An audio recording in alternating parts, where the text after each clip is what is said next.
أنا قد صيدنا هرفريو تضبط سنة يقول دم بيسي حج عمره أن تقو تضبط سنة حج نمتجن عمره نمتجن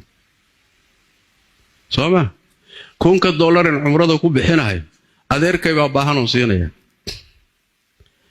معلم دقمة يوم تقول القرآن كرديها أيان هل سنة كاملة يكون في لنتاه بقول يكون يشنت بقول عن عمرك وقادش معلم كالدين تبريا هل سنة يكون في لنتاه بقول أقدر